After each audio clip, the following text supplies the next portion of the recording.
friends, welcome back to the Joyful House. My name is Cynthia with Cynthia's Joyful Creations, and today is Once Upon a Storybook. We will be concluding Anne of Avonlea today. We will be reading the final 3 chapters. Chapter 28, the prince comes back to the enchanted palace. Chapter 29, poetry and prose.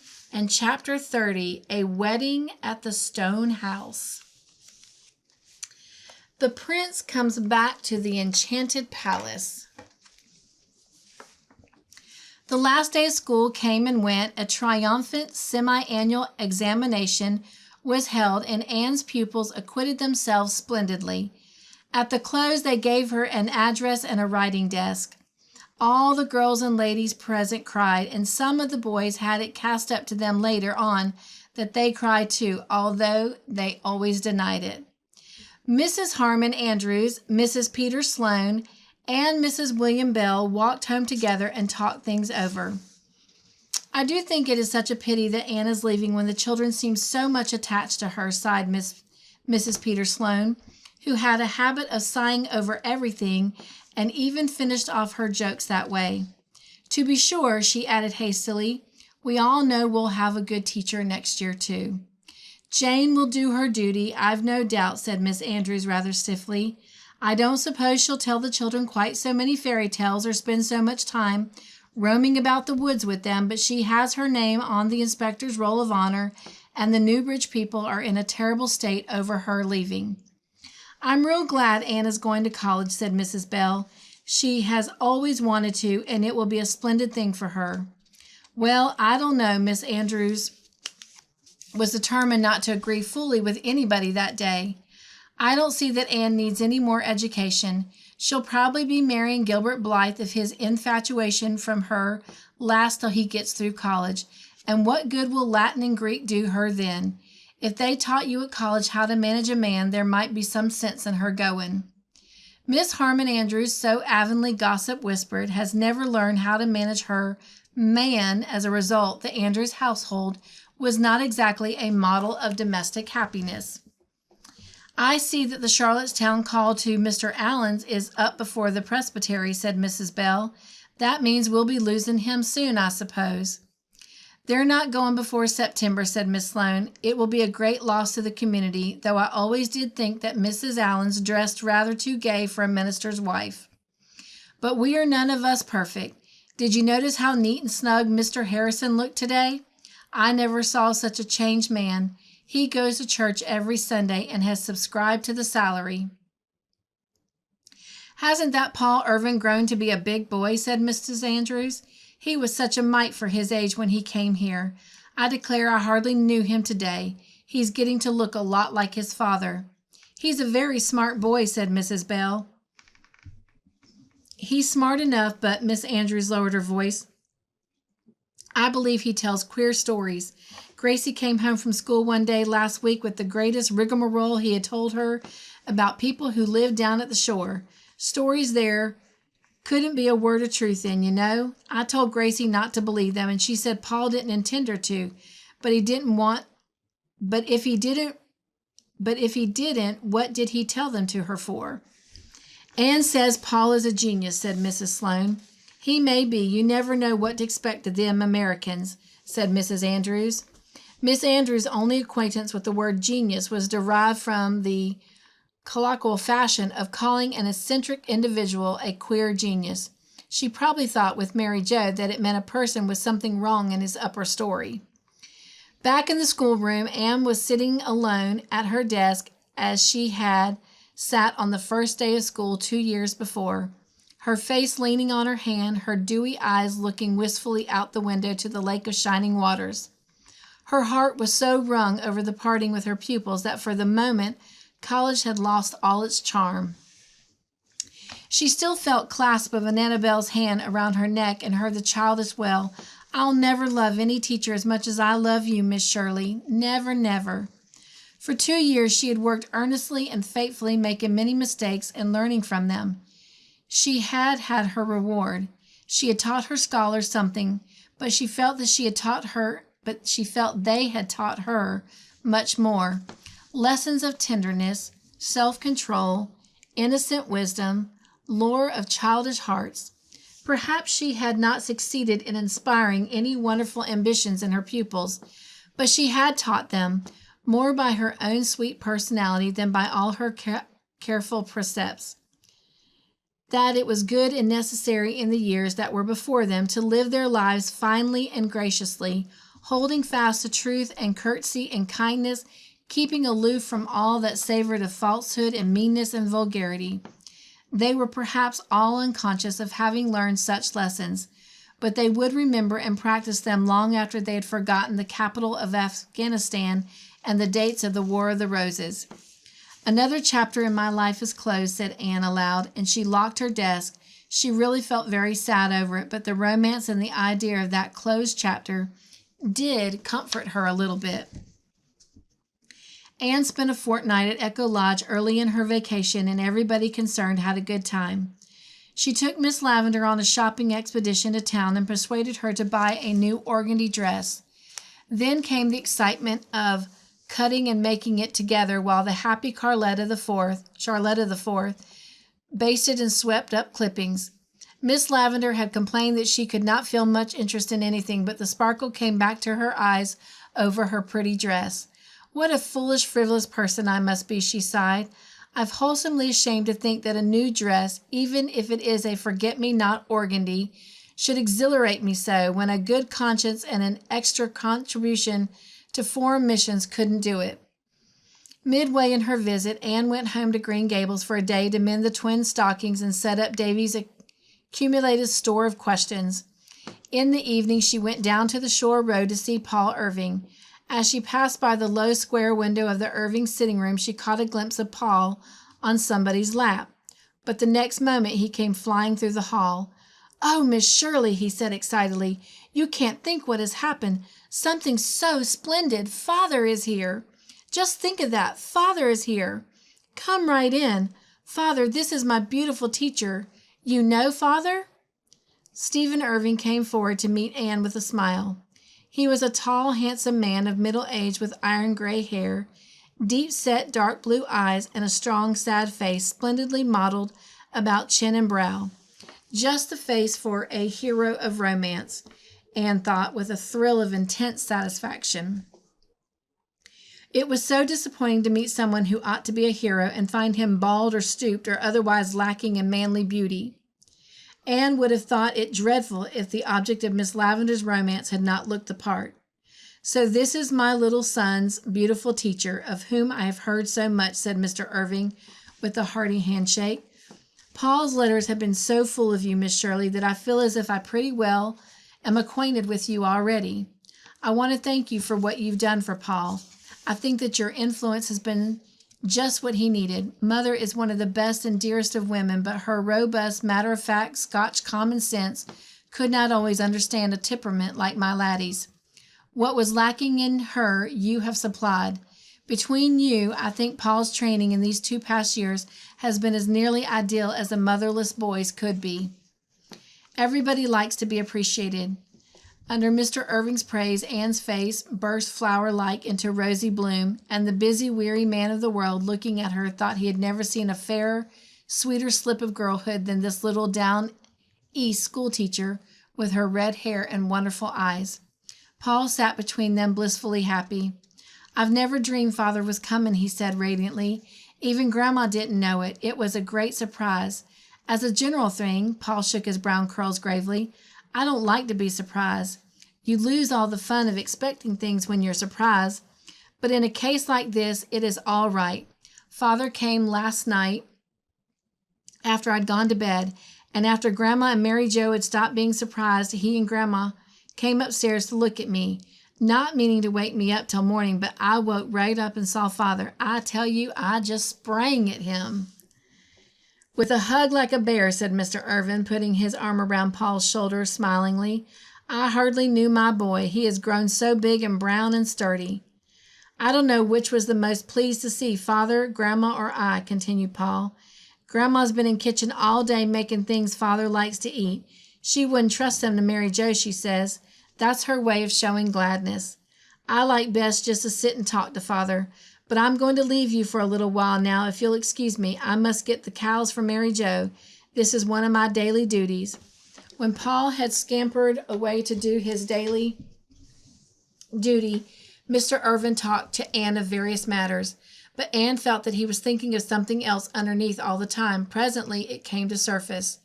"In Paul's last letters he spoke of going with you to visit an old friend of mine, Miss Lewis, at the stone house in Grafton. Do you know her well?" "Yes, indeed, she's a very dear friend of mine," said Anne's demure reply, which gave no hint of the sudden thrill that tingled over her from head to foot at Mr. Irving's question. Anne felt instinctively that romance was peeping at her around a corner. Mr. Irving rose and went to the window, looking out on a great, golden, billowing sea where a wild wind was harping. For a few moments there was silence in the little dark walled room. Then he turned and looked down into Anne's sympathetic face with a smile, half whimsical, half tender. "I wonder how much you know," he said. "I know all about it," replied Anne promptly. "You see," she explained hastily, "Miss Lavendar and I are very intimate.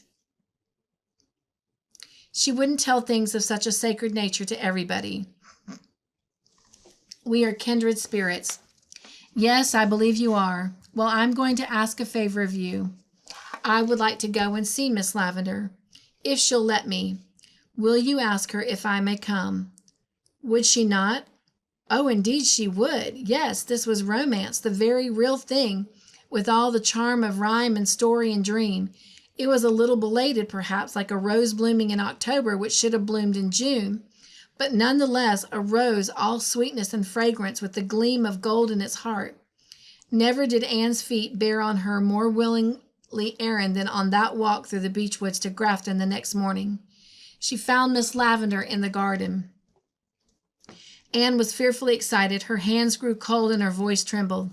Miss Lavendar, I have something to tell you. Something very important. Can you guess what it is?" Anne never supposed that Miss Lavendar could guess, but Miss Lavendar's face grew very pale, and Miss Lavendar said in a quiet, still voice, from which all the color and sparkle that Miss Lavendar's voice usually suggested had faded, "Stephen Irving is home." "How did you know? Who told you?" cried Anne disappointedly, vexed that her great revelation had been anticipated. "Nobody. I knew that must be it, just from the way you spoke." "He wants to come and see you," said Anne. "May I send him word that he may?" "Yes, of course," fluttered Miss Lavendar. "There's no reason why he shouldn't. He's only coming as an old friend might." Anne had her own opinion about that as she hastened into the house to write a note at Miss Lavendar's desk. "Oh, it's delightful to be living in a storybook," she thought gaily. "It will come out all right, of course. It must. And Paul will have a mother after his own heart, and everybody will be happy. But Mr. Irving will take Miss Lavendar away, and dear knows what will happen to the little stone house. And so there are two sides to it, as there seems to be to everything in this world." The important note was written, and Anne herself carried it to the Grafton post office, where she waylaid the mail carrier and asked him to leave it at the Avonlea office. "It's so very important," Anne assured him anxiously. The mail carrier was a rather grumpy old personage who did not at all look the part of a messenger of Cupid, and Anne was none too certain that his memory was to be trusted, but he said he would do his best to remember, and she had to be contented with that. Charlotta the Fourth felt that some mystery pervaded the stone house that afternoon, a mystery from which she was excluded. Miss Lavendar roamed about the garden in a distracted fashion. Anne, too, seemed possessed by a demon of unrest, and walked to and fro and went up and down. Charlotta the Fourth endured it till patience ceased to be a virtue. Then she confronted Anne on the occasion of that romantic young person's third aimless peregrination through the kitchen. "Please, Miss Shirley, ma'am," said Charlotta the Fourth, with an indignant toss of her very blue bows.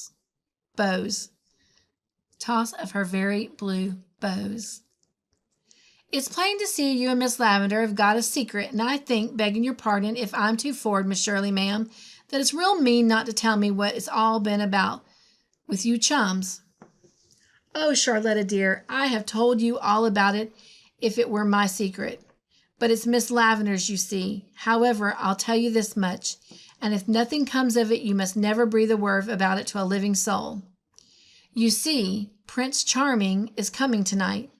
He came long ago, but in a foolish moment went away and wandered afar and forgot the secret of the magic pathway to the enchanted castle, where the princess was weeping her faithful heart out for him. But at last he remembered it again, and the princess is waiting still, because nobody but her own dear prince could carry her off. Oh, Miss Shirley, ma'am, what is in this prose? Gasped the mystified Charlotta. Anne laughed. In prose, an old friend of Miss Lavendar's is coming to see her tonight. Do you mean an old beau of hers? Demanded the literal Charlotta. That is probably what I do mean, in prose, answered Anne gravely. It is Paul's father, Stephen Irvin, and goodness knows what will come of it, but let us hope for the best, Charlotta. I hope that he'll marry Miss Lavendar, was Charlotta's unequivocal response. Some women's intended from the start to be all maids, and I'm afraid I'm one of them, Miss Shirley, ma'am, because I am awful little patience with the men. But Miss Lavendar never was, and I've been awful worried thinking what on earth she'd do when I get so big I have to go to Boston. There ain't any more girls in our family, and dear knows what she'd do if she got some stranger that might laugh at her pretendings and leave things lying around out of their place and not be willing to be called Charlotta the Fifth. She might get someone who would be as unlucky as me in breaking dishes, but she'd never get anyone who loved her better. And the faithful little handmaiden dashed to the oven door with a sniff. They went through the form of having tea as usual that night at Echo Lodge, but nobody really ate anything. After tea, Miss Lavendar went to her room and put on her new forget-me-not organdy, while Anne did her hair for her. Both were dreadfully excited, but Miss Lavendar pretended to be very calm and indifferent. I must really mend that rent in the curtain tomorrow, she said anxiously, inspecting it as if it were the only thing of importance just then. Those curtains have not worn as well as they should, considering the price I paid. Dear me, Charlotta has forgotten to dust the stair railing again. I really must speak to her about it. Anne was sitting on the porch steps when Stephen Irving came down the lane and crossed the garden. This is the one place where the time stands still, he said, looking around him with delighted eyes. There is nothing changed about this house or garden since I was here 25 years ago. It makes me feel young again. You know, time always does stand still in an enchanted place, said Anne seriously. It's only when the prince comes that things begin to happen.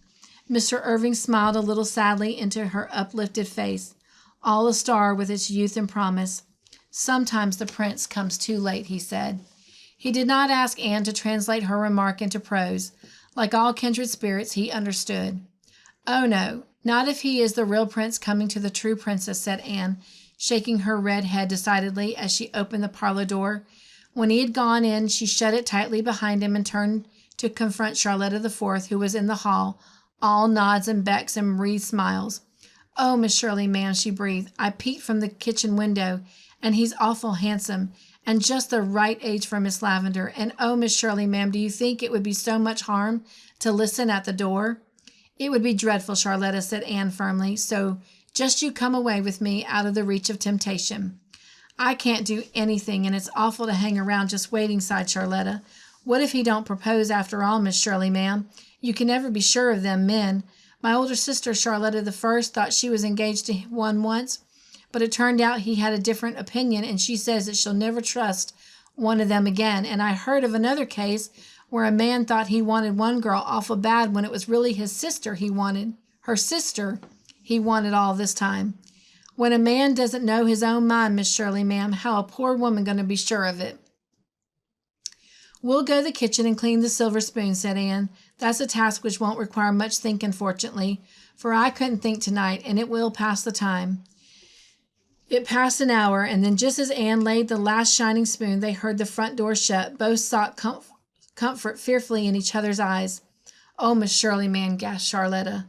If he's going away this early, there's nothing into it, and it never will be. They flew to the window. Mr. Irving had no intention of going away. He and Miss Lavendar were strolling slowly down the middle path to the stone bench.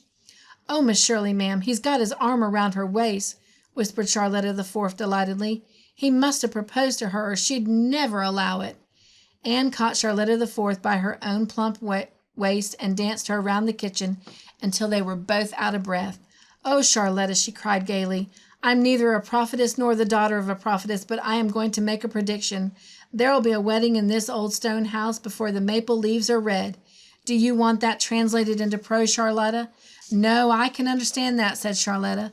"A wedding ain't poetry. Why, Miss Shirley, ma'am, you're crying. What for?" "Oh, because it's all so beautiful and storybookish and romantic and sad," said Anne, winking the tears out of her eyes. "It's all perfectly lovely, but there's a little sadness mixed up in it, too, somehow." "Oh, of course there's a risk in marrying anybody," conceded Charlotta the Fourth. "But when all's said and done, Miss Shirley, ma'am, there's many a worse thing than a husband." Poetry and prose. For the next month, Anne lived in what for Avonlea might be called a whirl of excitement. The preparation of her own modest outfit for Redmond was of secondary importance. Miss Lavendar was getting ready to be married, and the stone house was a scene of endless consultations and plannings and discussions, with Charlotta the Fourth hovering on the outskirts of things in agitated delight and wonder. Then the dressmaker came, and there was the rapture and wretchedness of choosing fashions and being fitted. Anne and Diana spent half their time at Echo Lodge, and there were nights when Anne could not sleep for wondering whether she had done right in advising Miss Lavendar to select brown rather than navy blue for her traveling dress and to have her gray silk princess. Everybody concerned in Miss Lavendar's story was very happy. Paul Irving rushed to Green Gables to talk the news over with Anne as soon as his father had told him. "I knew I could trust Father to pick me out a nice little second mother," he said proudly. "It's a fine thing to have a father you can depend on, teacher. I just love Miss Lavendar. Grandma is pleased, too. She says she's real glad Father didn't pick out an American for his second wife because although it's turned out all right the first time, such a thing wouldn't be likely to happen twice. Miss Lynde says she thoroughly approves of the match and thinks it's likely Miss Lavendar will give up her queer notions and be like other people now that she's going to be married. But I hope she won't give her queer notions up, teacher, because I like them, and I don't want her to be like other people. There are too many other people around as it is. You know, teacher?" Charlotta the Fourth was another radiant person. "Oh, Miss Shirley, ma'am, it has all turned out so beautiful. When Mr. Irving and Miss Lavendar come back from their tower, I'm going up to Boston and live with them. And me, only 15, and the other girls never went till they were 16. Ain't Mr. Irving splendid? He just worships the ground she treads on, and it makes me feel so queer sometimes to see the look in his eyes when he's watching her.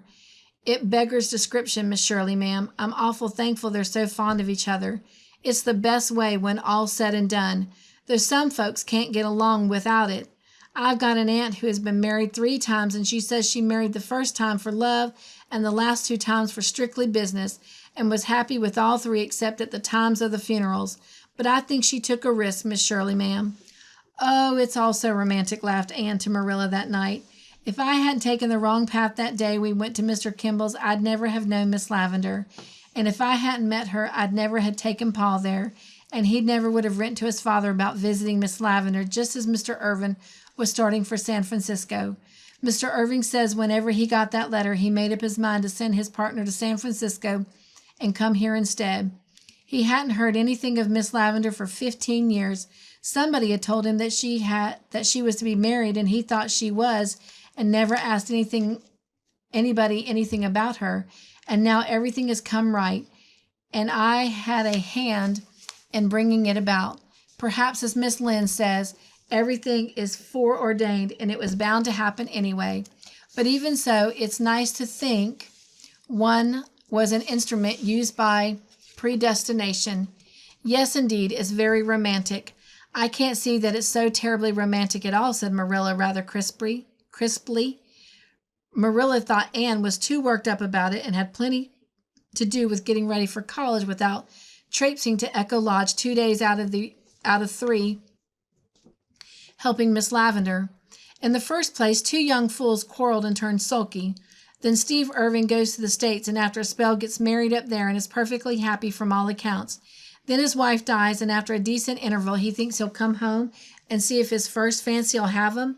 Meanwhile, she's been living single, probably because nobody nice enough came along to want her, and they meet and agree to be married after all.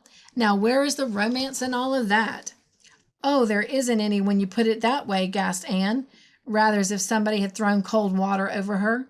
"I suppose that's how it looks in prose, but it's very different if you look at it through poetry. And I think it's nicer," Anne recovered herself, and her eyes shone and her cheeks flushed, "to look at it through poetry." Marilla glanced at the radiant young face and refrained from further sarcastic comments. Perhaps some realization came to her that after all it was better to have, like Anne, the vision and the faculty divine. That gift which the world cannot bestow or take away, of looking at life through some transfiguring or revealing medium whereby everything seemed apparelled in celestial light, wearing a glory and a freshness not visible to those who, like herself and Charlotta the Fourth, looked at things only through prose. "When's the wedding to be?" she asked after a pause. "The last Wednesday in August. They are to be married in the garden under the honeysuckle trellis, the very spot where Mr. Irving proposed to her 25 years ago, Marilla. That is romantic, even in prose. There's to be nobody there except Mrs. Irving and Paul and Gilbert and Diana and I, and Miss Lavendar's cousins, and they will leave on the 6 o'clock train for a trip to the Pacific coast. When they come back in the fall, Paul and Charlotta the Fourth are going to go up to Boston to live with them. But Echo Lodge is to be left just as it is, only, of course, they'll sell the hens and cows and board up the windows. And every summer they're coming down to live in it. I'm so glad. It would have hurt me dreadfully next winter at Redmond to think of that dear stone house all stripped and deserted, with empty rooms, or far worse still, with other people living in it. But I can think of it now just as I've always seen it, waiting happily for the summer to bring life and laughter back into it again." There was more romance in the world than that which had befallen to the share of the middle-aged lovers of the stone house. Anne stumbled suddenly on one evening when she went over to Orchard Slope by Woodcut and came out into the Barry garden. Diana Barry and Fred Wright were standing together under the big willow. Diana was leaning against the gray trunk, her lashes cast down on very crimson cheeks. One hand was held by Fred, who stood with his face bent toward her, stammering something in low, earnest tones. There were no other people in the world except their two selves at that magic moment, so neither of them saw Anne, who, after one dazed glance of comprehension, turned and sped noiselessly back through the spruce wood, never stopping till she gained her own gable room, where she sat breathlessly down by her window and tried to collect her scattered wits. "Diana and Fred are in love with each other?" she gasped. "Oh, it does seem so hopelessly grown up." Anne of late had not been without her suspicions that Diana was proving false to the melancholy, Byronic hero of her early dreams. But as things seen are mightier than things heard or suspected, the realization that it was actually so came to her with almost the shock of perfect surprise. This was succeeded by a queer little lonely feeling, as if somehow Diana had gone forward into a new world, shutting a gate behind her, leaving Anne on the outside. "Things are changing so fast it almost frightens me," Anne thought, a little sadly, "and I'm afraid that this can't help making some difference between Diana and me. I'm sure I can't tell her all my secrets after this. She might tell Fred. And what can she see in Fred? He's very nice and jolly, but he's just Fred Wright. It is always a very puzzling question, what can somebody see in somebody else? But how fortunate, after all, that it is so, for if everybody saw alike, well, in that case, as the old Indian said, everybody would want my squaw. It was plain that Diana did see something in Fred Wright. However, Anne's eyes might be beholden. Diana came to Green Gables the next evening, a pensive, shy young lady, and told Anne the whole story in the dusky seclusion of the east gable. Both girls cried and kissed and laughed. "I'm so happy," said Diana, "but it does seem ridiculous to think of me being engaged." "Was it really? What is it really like to be engaged?" asked Anne curiously. "Well, that all depends on who you're engaged to," answers Diana, with that maddening air of superior wisdom always assumed by those who are engaged over those who are not. "It's perfectly lovely to be engaged to Fred, but I think it would be simply horrid to be engaged to anyone else. There's not much comfort for the rest of us in that. seeing that there is only one Fred, laughed Anne. Oh, Anne, you don't understand, said Diana in vexation. I didn't mean that. It's so hard to explain. Never mind, you'll understand sometime when your own turn comes. Bless you, dearest of Dianas, I understand now. What is an imagination for is not to enable you to peep at life through other people's eyes. You must be my bridesmaid, you know, Anne. Promise me that, wherever you may be when I'm married. I'll come from the ends of the earth if necessary, promised Anne solemnly. Of course it won't be for ever so long yet, said Diana, blushing. 3 years are the very least, for I'm only 18 and Mother says no daughter of hers shall be married before she's 21. Besides, Fred's father is going to buy the Abraham Fletcher farm for him, and he says he'll like to have it 2/3 paid for before he'll give it to him in his own name. But 3 years isn't any too much time to get ready for housekeeping, for I haven't a speck of fancy work made yet. But I'm going to begin crocheting doilies tomorrow.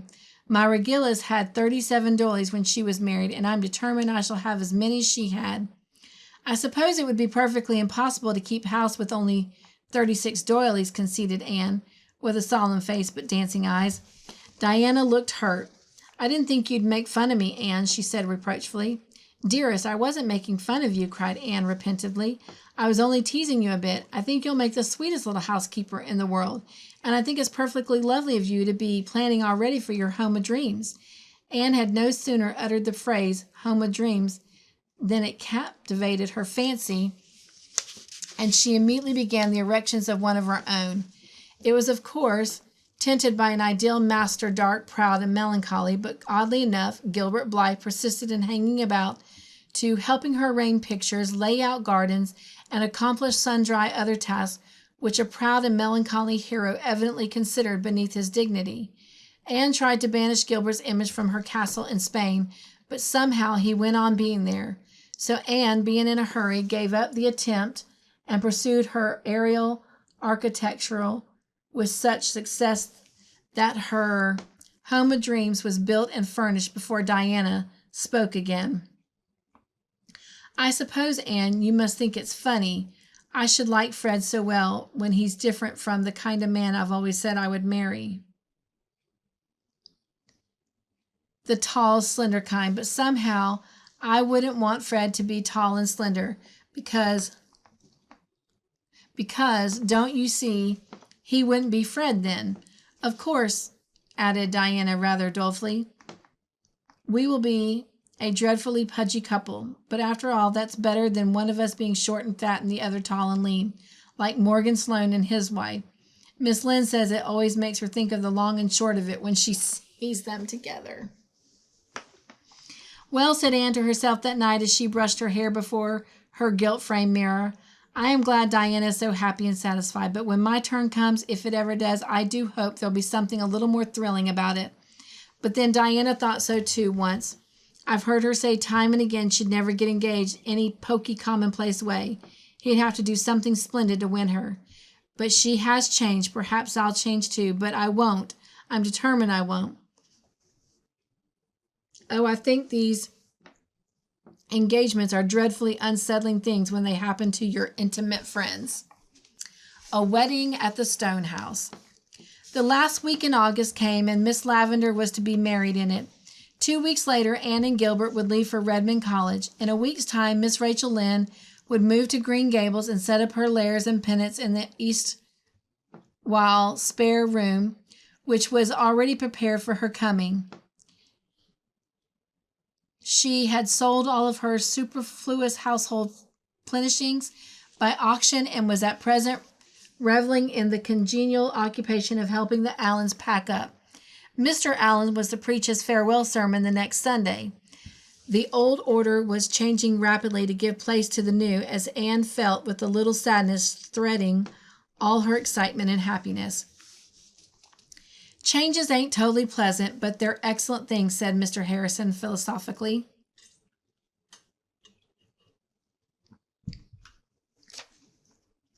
"2 years is about long enough for things to stay exactly the same. If they stayed put any longer, they might grow mossy." Mr. Harrison was smoking on his veranda. His wife had self-sacrificingly told him that he might smoke in the house if he took care to sit by an open window. Mr. Harrison rewarded this concession by going outdoors altogether to smoke in fine weather, and so mutual goodwill reigned. Anne had come over to ask Mrs. Harrison for some of her yellow Delilahs. She and Diana were going through to Echo Lodge that evening to help Miss Lavender and Charlotta the Fourth with their final preparations for the morrow's bridal. Miss Lavender herself never had Delilahs, and she did not like them, and they would not have suited the fine retirement of her old-fashioned garden. But flowers of any kind were rather scarce in Avonlea and the neighboring districts that summer, thanks to Uncle Abe's storm and Anne and Diana's thought that a certain old cream-colored stone jug, usually kept sacred to doughnuts, brimmed over with yellow Delilahs, would be just the thing to set in a dim angle of the stone house stairs against the dark background of red hall paper. I suppose you'll be starting off for college in a fortnight time, continued Mr. Harrison. Well, we're going to miss you an awful lot, Emily and me. To be sure, Miss Lynn will be over there in your place. There ain't nobody but a substitute can be found for them. The irony of Mr. Harrison's tone is quite untransferable to paper. In spite of his wife's intimacy with Miss Lynn, the best that could be said of the relationship between her and Mr. Harrison, even under the new regimen, was that they preserved an armed neutrality. Yes, I'm going, said Anne. I'm very glad with my head and very sorry with my heart. I suppose you'll be scooping up all the honors that are lying round loose at Redmond. I may try for one or two of them, confessed Anne, but I don't care so much for things like that as I did 2 years ago. What I want to get out of my college course is some knowledge of the best way of living life and doing the most and best with it. I want to learn to understand and help other people and myself. Mr. Harrison nodded. That's the idea exactly. That's what college ought to be for, instead of for turning out a lot of BAs so clock full of book learning and vanity that there ain't room for anything else. You're all right. College won't be able to do you much harm, I reckon. Diana and Anne drove over to Echo Lodge after tea, taking with them all the flowery spoil that several predatory expeditions in their own and their neighbors' gardens had yielded. They found the stone house agog with excitement. Charlotta the Fourth was flying around with such vim and briskness that her blue bows seemed really to possess the power of being everywhere at once. Like the helmet of Navarre, Charlotta's blue bows waved ever in the thickest of the fray. Praise be to goodness you've come, she said devotedly, for there's heaps of things to do, and the frostings on the cake won't harden, and there's all the silver to be rubbed up yet, and the horsehair trunk to be packed, and the roosters for the chicken salad are running out there, buyant the hen house yet crowing. Miss Shirley, ma'am, and Miss Lavender ain't to be trusted to do a thing. I was thankful when Mr. Irving came a few minutes ago and took her off for a walk in the woods. Courting's all right in its place, Miss Shirley, ma'am, but if you try to mix it up with cooking and scouring, everything's spoiled. That's my opinion, Miss Shirley, ma'am. Anne and Diana worked so heartily that by 10 o'clock even Charlotta the Fourth was satisfied. She braided her hair in innumerable plaits and took her weary little bones off to bed. But I'm sure I shan't sleep a blessed wink, Miss Shirley, ma'am, for fear that something will go wrong at the last minute. The cream won't chirp, or Mr. Irving...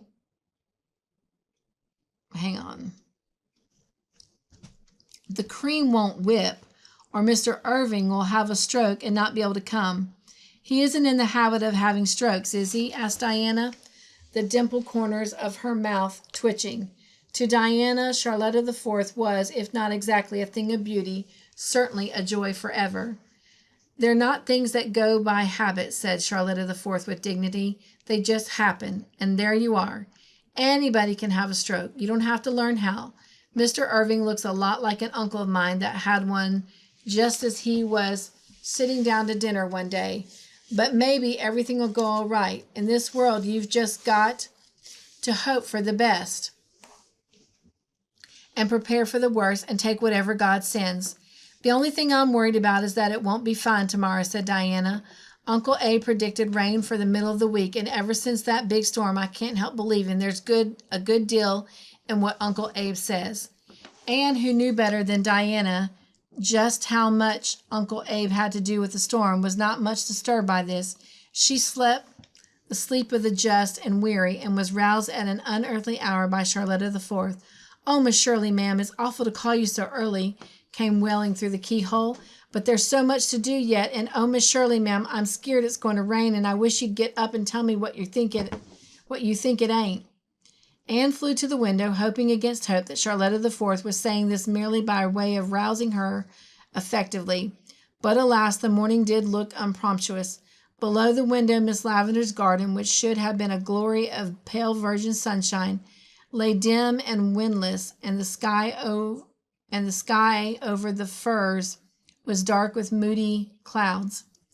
"Isn't it too mean?" said Diana. "We must hope for the best," said Anne determinedly.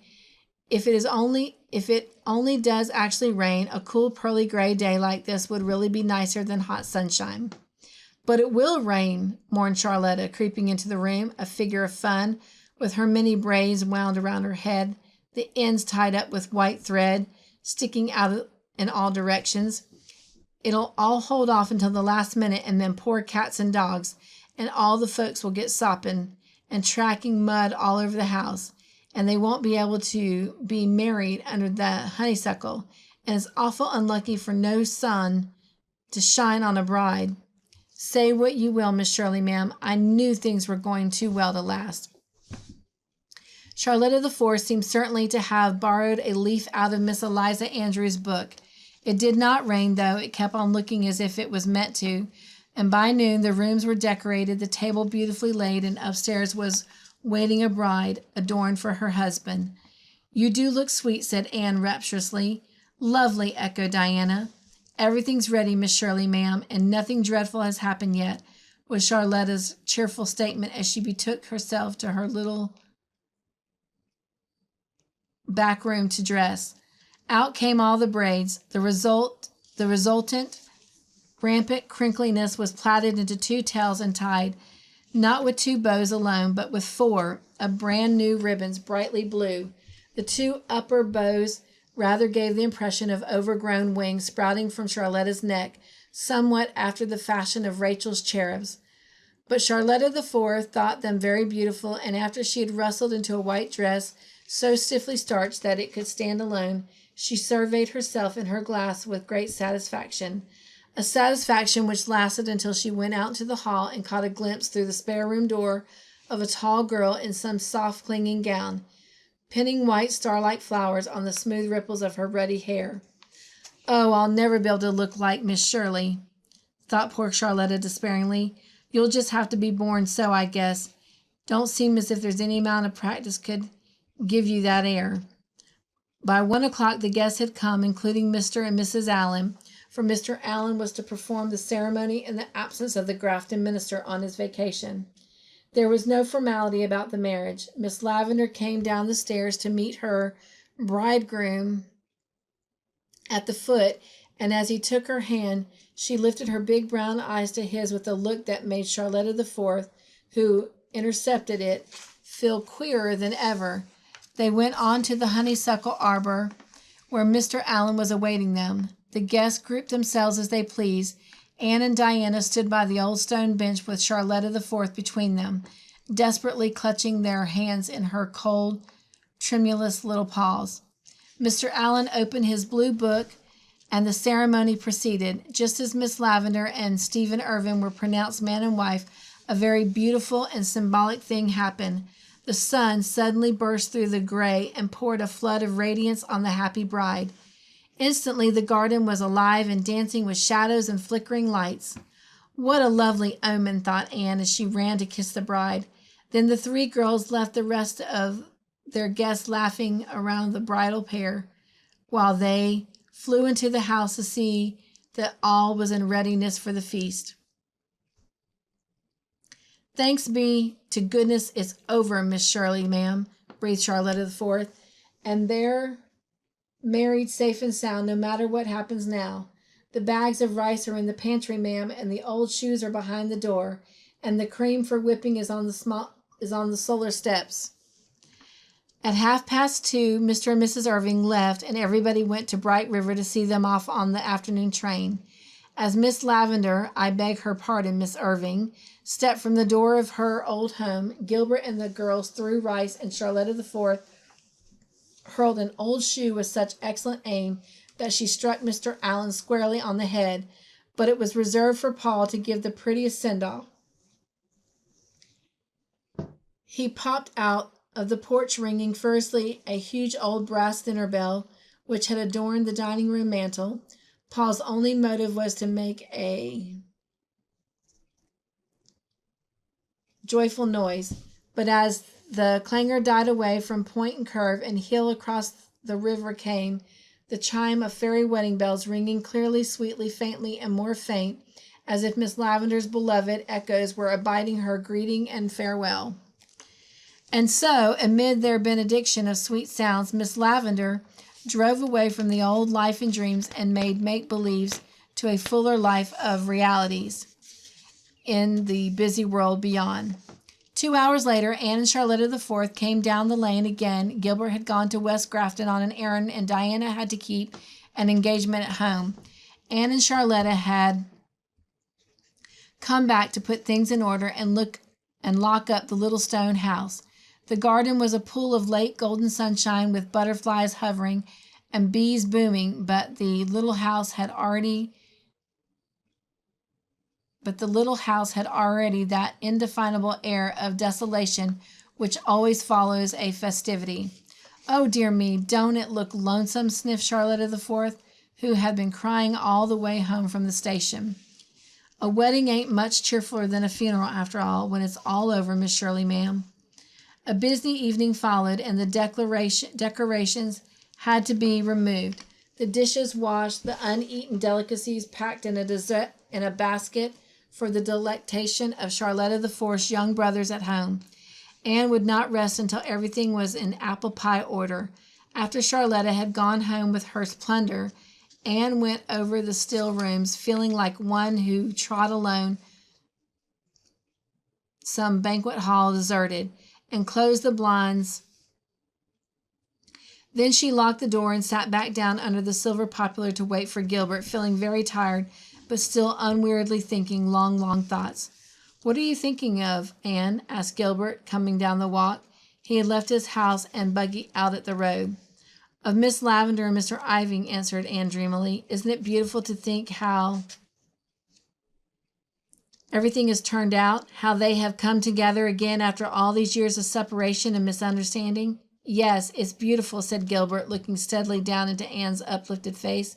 "But wouldn't it have been more beautiful still, Anne, if there had been no separation or misunderstanding, if they had come hand in hand all the way through life with no memories behind them but those which belonged to each other?" For a moment Anne's heart fluttered queerly, and for the first time her eyes faltered under Gilbert's gaze, and a rosy flush stained the paleness of her face. It was as if a veil that had been hung before her inner confessions had been lifted.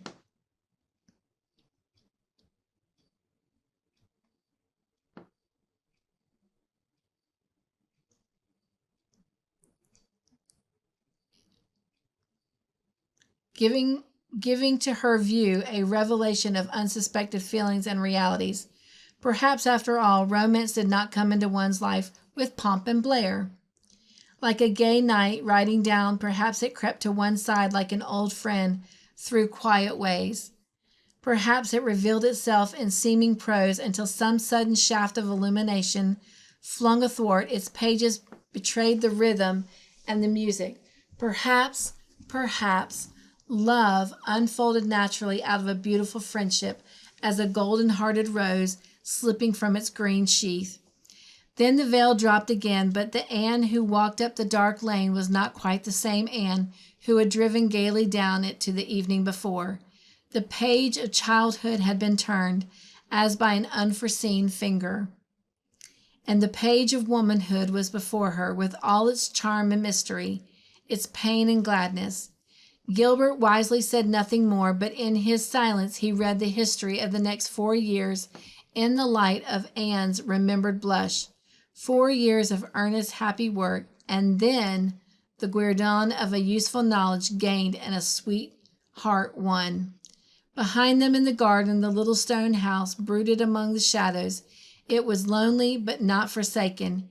It had not yet done with dreams and laughter and the joy of life.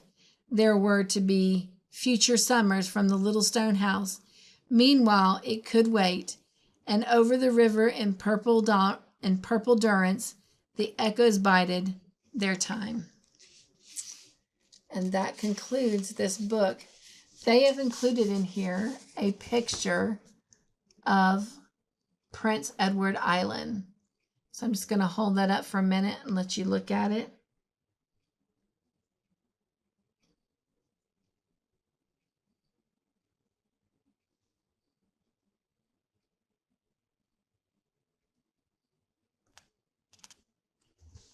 All right.